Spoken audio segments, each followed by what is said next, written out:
আজকের খুতবা শয়তানের দুটি আক্রমণ কৌশল নিয়ে। আমরা গত কয়েক সপ্তাহ যাবৎ মানব সৃষ্টির ইতিহাস নিয়ে কথা বলছিলাম, আর যখন আমাদের মূল আলোচনায় সূরা আরাফের আয়াতগুলো আসবে তখন আমরা এই ব্যাপারে কথা বলতে থাকব। আমি আপনাদের উৎসাহিত করব নিজে নিজে এই 7 নম্বর সূরা অধ্যয়ন করার জন্য। আদম সৃষ্টির এই ঘটনাটি সূরার একেবারে প্রথম দিকে আলোচনা করা হয়েছে। 20 থেকে 26 নম্বর আয়াতে পৌঁছলেই ঘটনার বর্ণনা পেয়ে যাবেন। এমনকি এর পূর্বেও এসেছে, তাই বেশি কিছু আপনাদের পড়তে হবে না। এভাবে নিজে নিজে পড়তে থাকলে এটা আপনার জন্য একটা ইন্টারেস্টিং ব্যাপার হবে। নিজে নিজে প্রশ্ন করতে শিখবেন বা কোরআন পড়াকালে নিজের উপলব্ধিগুলো নোট করতে পারবেন, কারণ এটা তো আমাদের এমনিতেই করার কথা। কোরআনের সাথে আমাদের সম্পর্ক নিয়ে আল্লাহ আয্যা ওয়া জাল্লা কোরআনে বলছেন, আয়াতুল লিসাইলিন, এগুলো হলো এমন মানুষদের জন্য আয়াত যারা প্রশ্ন করে। কোরআন পড়াকালে আমাদের অন্যতম যে কাজটি করার কথা ছিল তা হলো প্রশ্ন করা। এই আয়াতগুলো থেকে, এই বক্তব্য থেকে, এই ঘটনা থেকে, এমনকি এই শব্দ থেকে আমি কী শিক্ষা গ্রহণ করতে পারি, কারণ আল্লাহ আমাদের এই সব কিছু দিয়েছেন আমাদেরকে পথ দেখানোর জন্য। ঠিক যেমন স্কুলের ক্লাসে যে ছাত্র সবচেয়ে কম প্রশ্ন করে সেই ক্লাস থেকে সবচেয়ে কম উপকার পায়, আর যে ছাত্র শিক্ষককে বেশি বেশি প্রশ্ন করতে থাকে তার মন ক্লাসের পাঠের সাথে সবচেয়ে বেশি জড়িত থাকে, আর এ ধরনের ছাত্ররাই বিভিন্ন বিষয়ে বোঝার ক্ষেত্রে বেশি উন্নতি লাভ করে। আমরা আল্লাহকে আমাদের শিক্ষক হিসাবে গ্রহণ করে নিয়েছি। তিনি বলছেন আল্লামাল কুরআন, তিনি কোরআন শিক্ষা দিয়ে থাকেন, ফলে আমরা তার ছাত্র। শয়তানের যে 4টি আক্রমণের কথা বলা হয়েছে, আজ আমি তার 2টা নিয়ে কথা বলবো। গতবার আমরা বলেছিলাম, শয়তান বলেছিল আমি অবশ্যই তাদের সামনে থেকে তাদের আক্রমণ করব। তারপর সে বলছে ওয়ামিন খালফিহিম, তাদের পেছন থেকে। তাহলে এই 2 প্রকারের আক্রমণ নিয়ে এই সপ্তাহে আমি কথা বলবো, আর ইনশাআল্লাহ পরবর্তী সপ্তাহে আলোচনা করব কিভাবে সে ডান এবং বাম পাশ থেকে আক্রমণ করে। কিন্তু আজকে আমি সম্মুখভাগ এবং পশ্চাৎ দিক থেকে আক্রমণের কথা বলবো। তো চলুন প্রথমে এই সম্মুখভাগের আক্রমণ কৌশল নিয়ে কথা বলা যাক। তো এর জন্য আরবি বাক্যাংশ হলো মিমবাইনি আইদিহিম, আর এর আক্ষরিক অনুবাদ হলো তাদের হাতের সামনে, আর এটাকে ইংরেজিতে বলি ইন ফ্রন্ট অফ দেম। কিন্তু এর দ্বারা আসলে আরও অনেক কিছু বোঝায়। যদি 2 হাত প্রসারিত করেন তাহলে 2 হাতের মাঝে তার সব কিছু এই মুহূর্তে আপনার সামনে আছে। এমন নয় যে জিনিসগুলো আপনার কাছ থেকে অনেক দূরে, জিনিসগুলো আপনার সামনেই। সামনে যদি অগ্রসর হতে চান তাহলে আপনাকে পাশ কেটে যেতে হবে, সরাসরি এড়িয়ে যাওয়া সম্ভব নয়। মোট কথা, যদি সাধারণ ভাষায় বলতে যাই, শয়তান বলল আমি একেবারে তাদের মুখের সামনে গিয়ে দাঁড়াবো, আমি তাদের একেবারে সামনে থাকবো এবং সরাসরি আক্রমণ করব। এখন এই আক্রমণ কৌশল কিভাবে কাজ করে?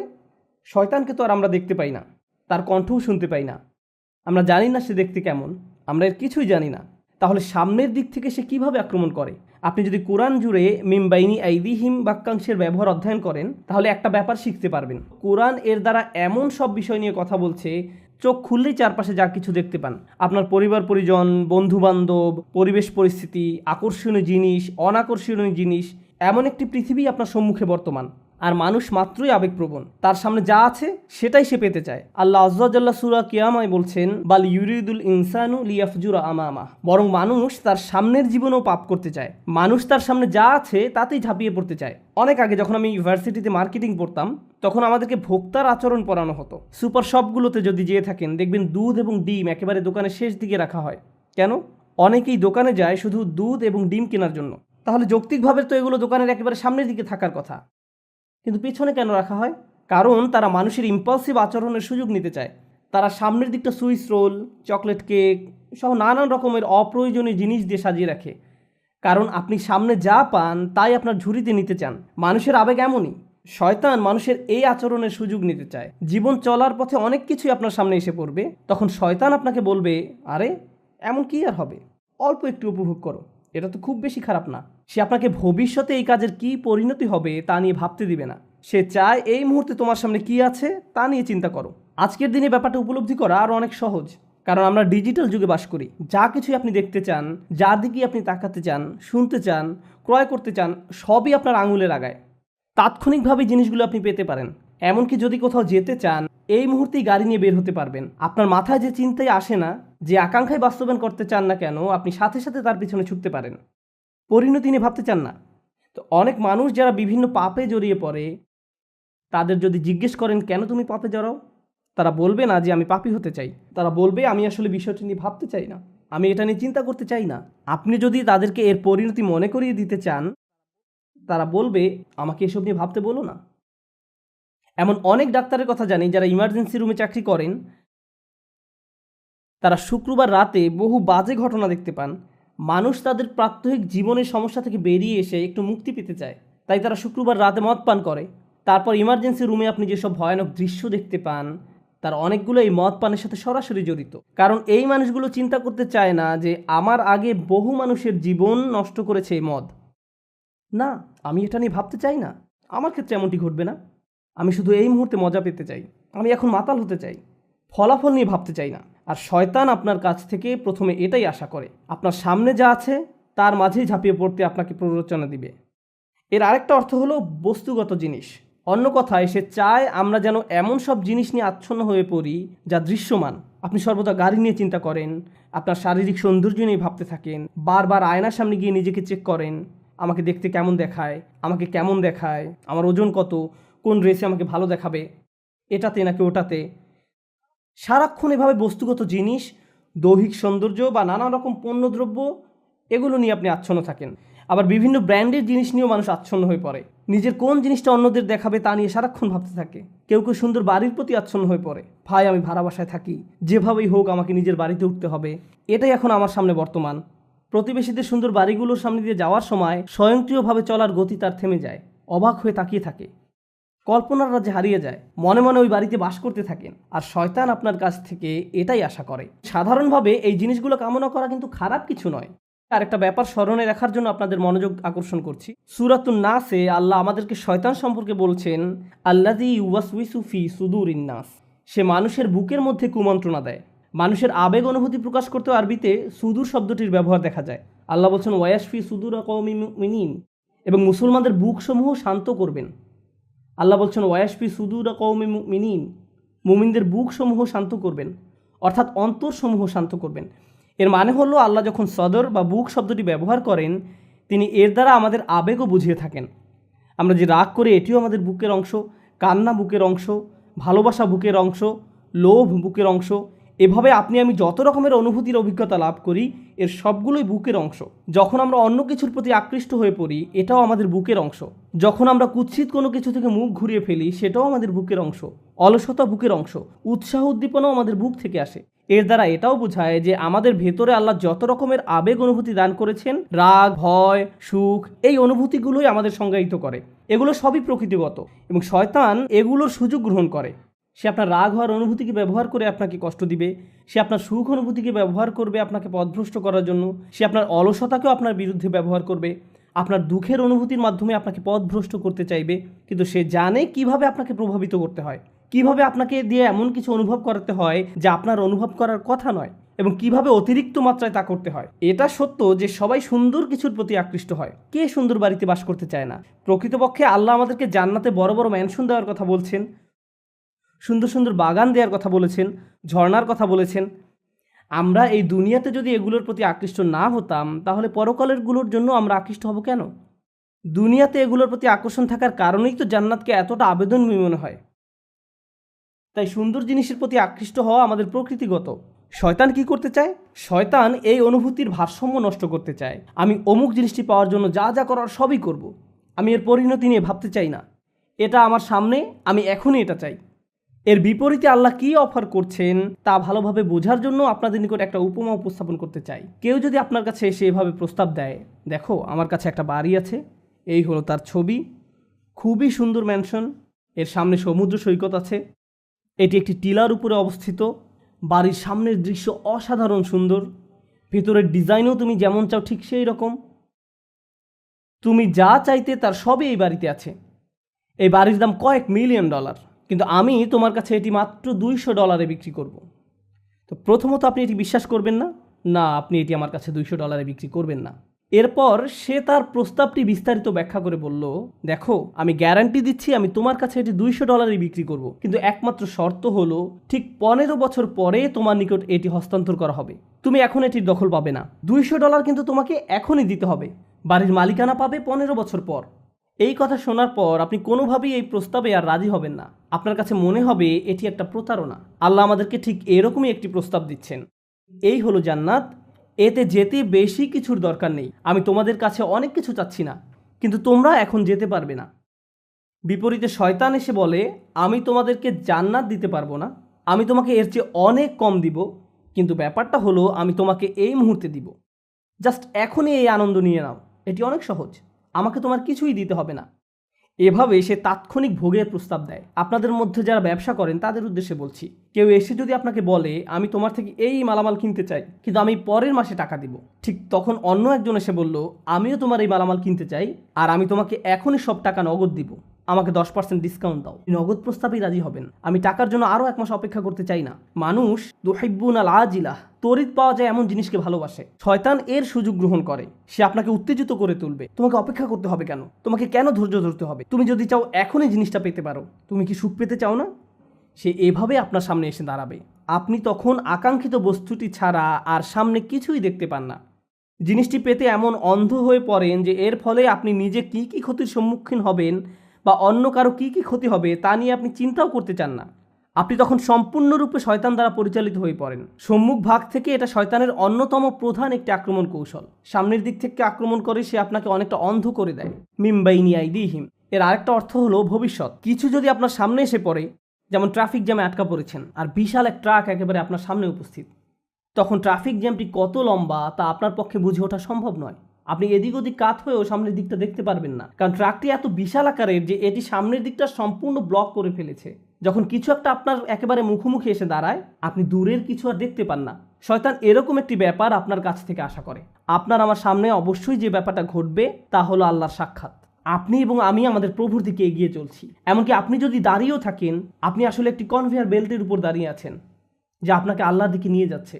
আপনি ব্যাপারটা পছন্দ করেন বা না করেন, গ্রহণ করেন বা না করেন, আমরা প্রতিটি নিঃশ্বাসে সেদিকে এগিয়ে চলছি। আর সেই মিটিংটি এড়িয়ে যাওয়ার কোনো উপায় নেই।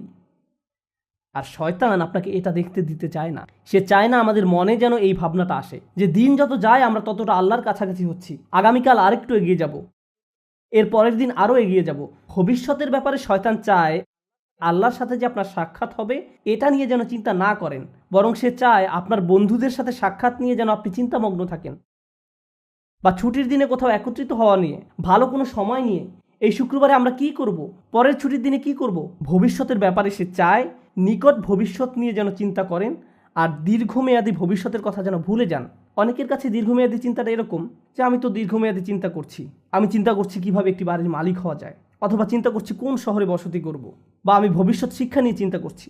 কিন্তু আল্লাহ আসলে চান আপনি যেন আরও দীর্ঘমেয়াদী চিন্তা করেন। যখন আপনি তার সামনে গিয়ে দণ্ডায়মান হব তখন কি জবাব দেব, এভাবে যখন চিন্তা করবেন তখন আল্লাহর সাথে সাক্ষাৎ নিয়ে আপনার একটা পরিকল্পনা থাকবে। ঠিক যেমন তরুণরা ভার্সিটিতে ভর্তি হওয়ার পর তাদের একটা প্ল্যান থাকে 3 বা 4 বছরের মাঝে গ্রাজুয়েট হওয়া। এই প্ল্যান থাকার ফলে আপনি তখন অনেক সাবধানতার সাথে বিভিন্ন কোর্স নেবেন। এই সেমিস্টারে কোনটা কোনটা নেবেন, পরের সেমিস্টারে কোনটা কোনটা নেবেন, এখন আপনার কাছে কত ক্রেডিট আছে, কোন কোন কোর্সগুলো ঢিলে ঢালাভাবে করলেও হবে, এই সকল ব্যাপারে আপনার সুচিন্তিত একটি পরিকল্পনা থাকে। যদি পিছিয়ে পড়েন তাহলে অতিরিক্ত কাজ করে তা পুষিয়ে নিতে হবে। কিন্তু যদি আপনার কোনো লক্ষ্য না থাকে, যারা ভার্সিটিতে যায় কিন্তু কবে গ্র্যাজুয়েট হবে এই ব্যাপারে কোনো মাথা ব্যথা নেই, 10 বছর যাবৎ ভার্সিটিতে পড়ে আছে, তোমার মেজর কোন বিষয়, আমি এখনও ভাবছি, তোমার চুল পেকে গেছে আর এখনও মেজর সাবজেক্ট নিয়ে চিন্তা করছো, এরকম উদ্দেশ্যহীন মানুষও রয়েছে। শয়তান মানুষের এমন উদ্দেশ্যহীন জীবনই পছন্দ করে।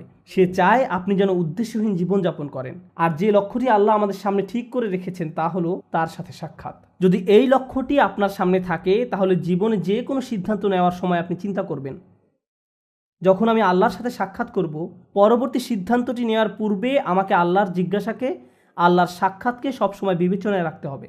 কিন্তু শয়তান যদি এই লক্ষ্যটি দূর করে দিতে পারে তাহলে আমার মাথায় এই চিন্তাটি আসেও না। আমরা তখন যা ইচ্ছা তাই করি। আল্লাহর চিন্তা আমাদের মাথা থেকে দূর হয়ে গেছে, কারণ শয়তান আপনার সামনে একটি আবরণ তৈরি করে দিয়েছে। ফলে আপনি আপনার সামনের অবশ্যম্ভাবী গন্তব্যের ব্যাপারে অন্ধ হয়ে পড়েছেন। শয়তান চায় আপনি যেন ভবিষ্যৎ নিয়ে উদ্বিগ্ন থাকেন। সার্বক্ষণিক উদ্বেগ যেন আপনাকে তাড়া করে ফিরে।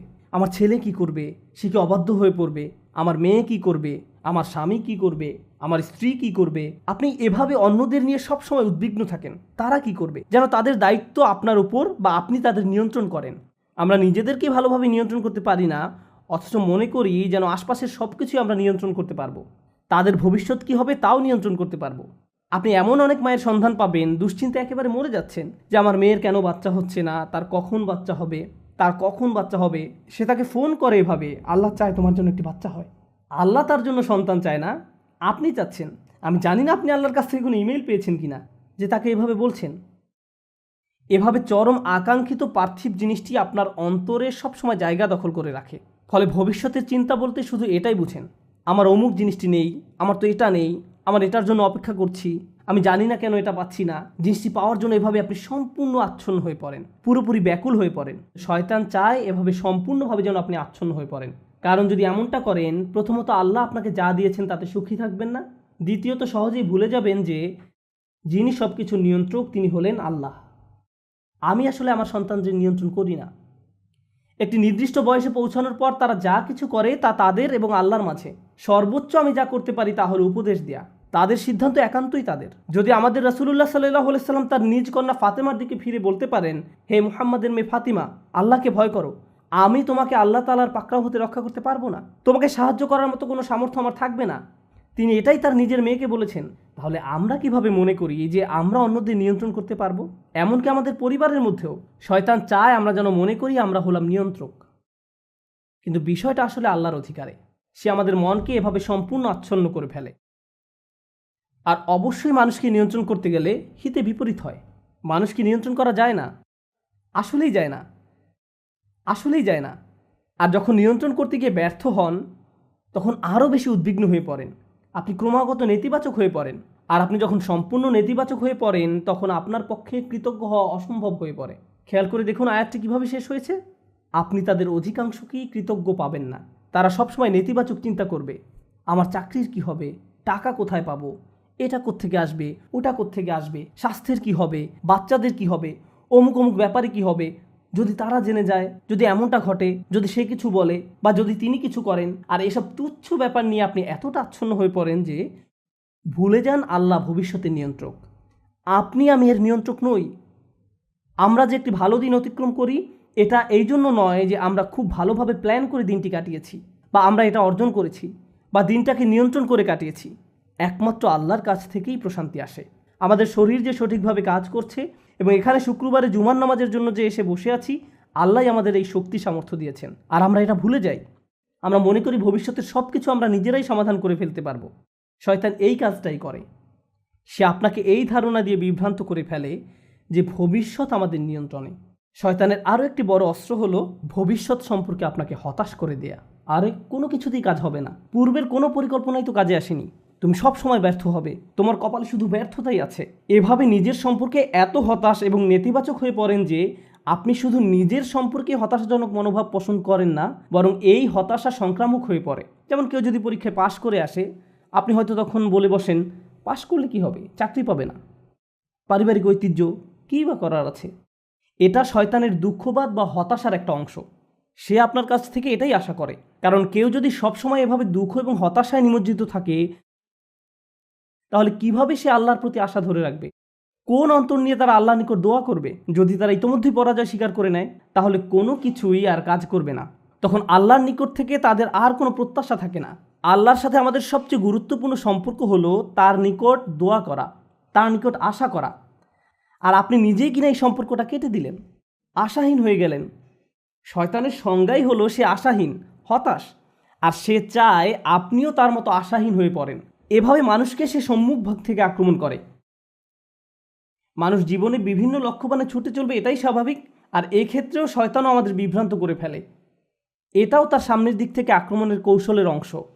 আমি সামনের দিক থেকে আক্রমণের বর্ণনা দিতে গিয়ে অনেক লম্বা করে ফেলছি। আজ যদি পেছনের দিক থেকে আক্রমণের কথা নাও বলতে পারি, সমস্যা নেই, আমি একটু সময় নিয়ে বিষয়গুলোর উপর আলোকপাত করতে চাই। তো মানুষের উদ্দেশ্যমুখী জীবনযাপন করার কথা। মানুষ আত্মোন্নয়নের জন্য লক্ষ লক্ষ টাকা খরচ করে বিভিন্ন সেমিনারে অংশগ্রহণ করে, কারণ তারা অনুপ্রাণিত হতে চায়। এগুলো ভালো জিনিস, এগুলো আসলেই শক্তিশালী জিনিস। কিন্তু শয়তান কি চায় জানেন? আপনাদের একটি উদাহরণ দিচ্ছি। পর্বতারোহীদের দেখবেন তারা হুক নিয়ে উপরের দিকে ছুঁড়ে মারে। আপনি যদি আপনার হুক 20 ফিট উপরে নিক্ষেপ করেন, আপনি কেবল ততটুকু উপরে পৌঁছতে পারবেন। আপনি যদি 30 ফিট উপরে হুক নিক্ষেপ করেন, তাহলে 30 ফিট উপরে পৌঁছতে পারবেন। শয়তান চায় আপনি যেন আপনার হুক খুবই অল্প দূরত্বে নিক্ষেপ করেন। সে চায় আপনি যেন আপনার হুক শুধুমাত্র টাকা কামানোর জন্যই নিক্ষেপ করেন। অমুক পরিমাণ টাকা অর্জন করতে পারলে আমার জীবন সফল। তখন আপনি সারাক্ষণ এই চিন্তায় মগ্ন থাকেন, মনে হয় যেন যদি এই লক্ষ্য অর্জন করতে পারেন তাহলে সব কিছু ঠিক হয়ে যাবে। একবার যদি এই লক্ষ্য অর্জন করতে পারি তাহলে জীবনটা আশ্চর্য রকম সুন্দর হয়ে যাবে। আপনি যখন সেই লক্ষ্যের কাছাকাছি পৌঁছে যান বা উদ্দেশ্য অর্জন করে ফেলেন, আরও 30টা সমস্যা এসে হাজির হয়। শয়তান চায় আপনি যেন ছোট লক্ষ্যের পিছনে ছুটে জীবন অতিবাহিত করে ফেলেন, আর এই নিম্নতর উদ্দেশ্য অর্জনে এতটাই নিমজ্জিত থাকেন যে অন্য কিছু আর চোখেও পড়ে না। আমার আপনার জীবনে বিভিন্ন লক্ষ্য থাকার কথা, আমার স্বাস্থ্য নিয়ে লক্ষ্য থাকার কথা, আমার ক্যারিয়ার নিয়েও লক্ষ্য থাকার কথা, শিক্ষা নিয়ে লক্ষ্য থাকা উচিত। একটা ব্যাপার মনে রাখুন, এই লক্ষ্যগুলো আসলে আপনার জীবনের মূল উদ্দেশ্য নয়। এগুলো আসলে বড় একটি গন্তব্যে পৌঁছার মাধ্যম মাত্র। আমরা যদি ভুলে যাই আমরা এই পৃথিবীতে এসেছি একটি সীমিত সময়ের জন্য, এখানে চাকরি পাওয়া আমাদের মূল উদ্দেশ্য নয়, টাকা কামাই করা আমাদের উদ্দেশ্য নয়, এই পৃথিবীতে বাড়ির মালিক হওয়া আমাদের উদ্দেশ্য নয়, কারণ একদিন আমরা এর সব কিছু ছেড়ে চলে যাব।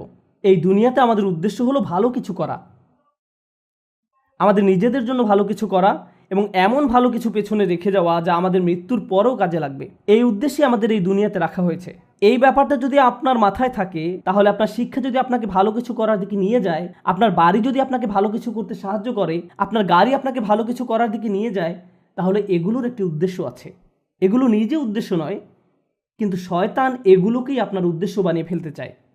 ভাই, আমার লক্ষ্য হলো অমুক অমুক মডেলের গাড়ির মালিক হওয়া, আমি বুঝে গেছি এটাই আমার লক্ষ্য। এটা আসলে কোনো লক্ষ্য নয়, এটা একটা বস্তুগত জিনিস মাত্র। আর এই জিনিসটি শেষ হতে শুধু একটি অ্যাক্সিডেন্টই যথেষ্ট।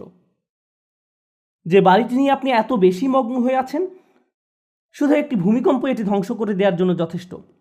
একবার আগুন লাগলেই শেষ। এই জিনিসগুলো আর এমন কি, এগুলো আসে আর যায়। দুআফাত তালিবু আল মাতলুব। শয়তান এভাবে আমাদের মনকে এসব তুচ্ছ বিষয়ে নিমজ্জিত করে রাখে। এর ফলে আমরা ভুলে যাই যে আল্লাহ আমাদেরকে বৃহত্তর উদ্দেশ্য নিয়ে সৃষ্টি করেছেন, কিন্তু সে আমাদের সামনের দিকে থেকে আক্রমণ করে ক্ষুদ্র বিষয়ে আচ্ছন্ন করে রাখে।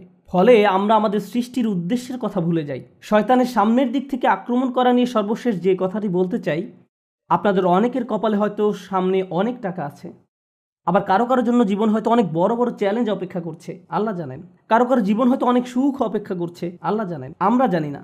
কিন্তু একটা বিষয় আমরা সবাই জানি, সবারই সময় রয়েছে। কারো হয়তো কয়েক সেকেন্ড, কারো হয়তো কয়েক বছর, কারো হয়তো কয়েক দশক সময় হাতে আছে। কিন্তু একটা ব্যাপারে আমরা নিশ্চিত যে আমাদের সবারই হাতে সময় আছে। শয়তান যখন আপনাকে সম্মুখ ভাগ থেকে আক্রমণ করে, সে চায় আপনি যেন আপনার সময়কে কোনো মর্যাদা না দেন। সে চায় ভালো কাজ করার সময় আসলে আপনি যেন এইভাবে ভাবেন যে আরে ভাই, আমার হাতে এখন অনেক সময় আছে, ভালো কাজ করার জন্য এত তাড়াহুড়ার কি আছে। কিন্তু যদি প্রবৃত্তির কোনো কামনা চরিতার্থ করতে হয় তাহলে সাথে সাথে করতে হবে। প্রতিবার নামাজের সময় আপনার সাথে ঠিক এমনটাই ঘটে। জোহরের সময় যখন আসে, মসজিদ থেকে আজানের শব্দ ভেসে আসে, আপনার ঘড়ির অ্যালার্ম বেজে ওঠে, মোবাইলের অ্যাপ থেকে আজানের শব্দ শোনা যায়, আপনি তখন কি করেন? পজ বাটন টাচ করেন, নিজেকে এভাবে বলেন মাত্র তো আজান দিল, নামাজের এখনও অনেক বাকি আছে। আর ভিডিও গেম খেলতে হলে এখনই, সিনেমা নাটক দেখতে হলে এখনই, কিন্তু নামাজ পড়তে হলে সময় বাকি আছে, এখনও অনেক সময় বাকি আছে। ভার্সিটিতে ক্লাসের ফাঁকে যদি আপনি কিছুটা সময় পেয়ে থাকেন, ব্যাগে কোরআন আছে, তখন ইচ্ছা করলে ব্যাগ খুলে কোরআন পড়তে পারেন। পরে, এখন না, আমি তো পড়বো কিন্তু এখন না। কিন্তু যে কোনো তুচ্ছ, অর্থহীন, বাজে কাজ ফেসবুক বা ইনস্টাগ্রামে স্ক্রল করতে করতে কখন যে 30-40 মিনিট পার করে দেন টেরই পান না। এমনকি ক্লাসের জন্য কখনো কখনো দেরি হয়ে যায়। অর্থহীন কাজের জন্য ঠিকই সময় বের করে নিলেন, এর কারণ হলো শয়তান চায় আপনি যেন আপনার সময়কে কোনো মূল্য না দেন। সে চায় আপনি যেন আপনার মূল্যবান সময়কে অর্থহীন কাজে ব্যয় করে নষ্ট করে ফেলেন। এভাবে আপনার সময় নষ্ট করার মাধ্যমে সে আপনার ভবিষ্যৎ ধ্বংস করে দেয়। তারপর যখন জীবনের একটা পর্যায়ে এসে পেছনে ফিরে দেখেন, তখন ভাবেন ভাই, আমি জীবনে কত সময় যে অযথা কাজে ব্যয় করে নষ্ট করেছি। এরপর জীবন নিয়ে হতাশ হয়ে পড়েন। এই খেলাটাই শয়তান আমাদের সাথে খেলে। এভাবে শয়তান বিভিন্ন কৌশলে সামনের দিক থেকে আমাদের আক্রমণ করে। আমি আল্লাহর কাছে দোয়া করছি আল্লাহ যেন আমাদেরকে এইসব আক্রমণ থেকে সতর্ক থাকার তৌফিক দান করেন, এবং আল্লাহ আজ্জা জাল্লা কখনো যেন আমাদের সেসব লোকদের অন্তর্ভুক্ত না করেন যারা বাস্তবতাকে তার প্রকৃত রূপে চিনতে ব্যর্থ হয়। রাসূলুল্লাহ সাল্লাল্লাহু আলাইহি সাল্লাম বলছেন, ও আল্লাহ, আমি চাই আপনি আমাকে বাস্তব বিষয়সমূহ আসলেই যেমন তেমনভাবেই দেখান। এটা আমার শেষ উপদেশ। কিভাবে আমরা শয়তানের এই আক্রমণগুলো মোকাবেলা করব? প্রথমে এগুলো শনাক্ত করতে হবে, তারপর আমাকে আপনাকে ক্রমাগত বাস্তব বিষয়গুলোর প্রকৃত রূপ খতিয়ে দেখতে হবে। আমাদের মোবাইলের অ্যাপগুলো চালাতে গেলে আমরা শুধু ইউজার ইন্টারফেস যেমন গ্রাফিক্স, মেনু ইত্যাদি দেখতে পারি, কিন্তু এগুলো আসলে প্রকৃত অ্যাপ নয়। এর পেছনে সোর্স কোড আছে, আপনি সেই কোড দেখতে পান না। আপনি শুধু ফ্রন্ট এন্ড দেখতে পান। ঠিক তেমনি বাস্তব জগতে যা কিছু দেখতে পান তা শুধু উপরের অংশ দেখতে পান, শুধু কভার দেখতে পান, কিন্তু এর পেছনে অন্য আরেক বাস্তবতা রয়েছে, এর পেছনে ইঞ্জিন রয়েছে। সমস্যা হলো আমরা কোনো কিছুর বাহ্যিক রূপ দেখে এর মূল্যায়ন করি, এর পেছনে যা আছে সেটাই যে আসলে মূল্যবান আমরা তা জানার চেষ্টাও করি না। কোরআন এই কাজটাই করে। কোরআন শুধু এই দুটি চোখ দিয়ে দেখতে বলে না, এখানেও আরও এক সেট চোখ রয়েছে। লাহুম আয়ুনুন লা ইউবসিরুনা বিহা, তাদের চোখ রয়েছে কিন্তু তা দ্বারা তারা দেখে না, অর্থাৎ তারা আসল রূপ দেখে না, তারা শুধু বাহ্যিক ব্যাপারটা দেখে। আমাদেরকে অন্তর্চক্ষু দিয়ে তাকাতে হবে যা প্রকৃত রূপ দেখতে পারে। যদি এমনটা করতে পারেন তাহলে যেভাবে আপনি সময় ব্যয় করেন, বিভিন্ন বিষয় নিয়ে চিন্তা করেন, বিভিন্ন জিনিসের মূল্য দিয়ে থাকেন, বিভিন্ন জিনিসকে গুরুত্ব দিয়ে থাকেন, তার সব কিছুই পরিবর্তিত হতে শুরু করবে।